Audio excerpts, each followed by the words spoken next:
नमस्कार। आज की एक बड़ी खबर। यूपी मदरसा अधिनियम में संशोधन करेगी अब योगी सरकार। कामिल और फाजिल डिग्रियां की जाएंगी बाहर। यूपी से एक बड़ी न्यूज आई है। योगी ने एक बड़ा फैसला लिया है।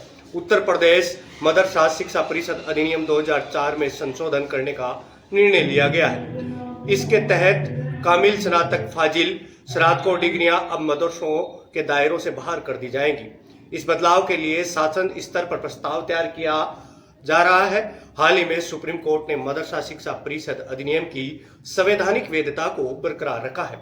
इससे पहले इलाहाबाद हाईकोर्ट ने इस अधिनियम को असंवैधानिक करार दिया था, लेकिन सुप्रीम कोर्ट ने हाईकोर्ट के फैसले को पलटते हुए कहा कि यूपी मदरसा अधिनियम के सभी प्रावधान संविधान के मूल ढांचे का उल्लंघन नहीं करते हैं। सुप्रीम कोर्ट ने अपने फैसले में यह भी स्पष्ट किया कि अब 12वीं कक्षा से आगे कामिल और फाजिल डिग्री देने वाले मदरसों को मान्यता नहीं दी जा सकती, क्योंकि उच्च शिक्षा यूजीसी यूनिवर्सिटी ग्रांट कमीशन यानी अधिनियम के तहत संचालित होती हैं। इसका मतलब है कि इन डिग्रियों की मान्यता अब केवल विश्वविद्यालयों द्वारा दी जाएगी, न कि मदरसों द्वारा। मदरसा शिक्षा परिषद अधिनियम 2004 में क्या है, ये बात करते हैं। उत्तर प्रदेश मदरसा शिक्षा परिषद अधिनियम 2004 के तहत मदरसा बोर्ड मुंशी, मौलवी, आलिम, कामिल और फाजिल पाठ्यक्रमों की परीक्षाएं संचालित करता है।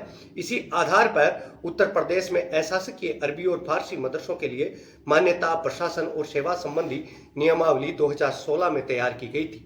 सुप्रीम कोर्ट ने साफ किया कि मदरसों को कामिल और फाजिल की डिग्री देने का अधिकार नहीं है, क्योंकि ये डिग्रियां उच्च शिक्षा के दायरे में आती हैं।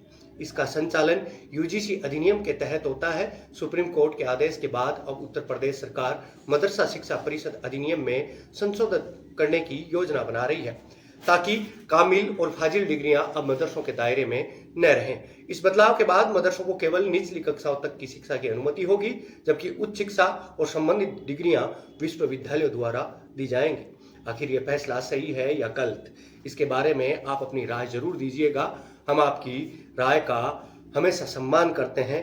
आप अपनी राय हमें कमेंट बॉक्स में दे सकते हैं। लेकिन इतने वर्षों से जो चीज चली आ रही है, उसमें अब संशोधन करना क्या ये सही है? क्या ये सही है कि किसी मदरसा और स्कूल के नियमों का अलग अलग होना? क्या पहले का नियम सही था या अब का नियम सही है? इसके बारे में आप अपनी राय हमें जरूर दीजिएगा। हम आपकी राय को टिप्पणी में जरूर देखेंगे। तो आप अपनी राय देकर अपना समर्थन या विरोध प्रदर्शित कर सकते हैं कमेंट बॉक्स के जरिए। और यदि आपने अब तक द बम्बार्ड को सब्सक्राइब नहीं किया है तो अभी जाइए और द बम्बार्ड को सब्सक्राइब कीजिए। हम फिर मिलेंगे किसी अन्य वीडियो में। तब तक के लिए आप बने रहिए द बम्बार्ड के साथ।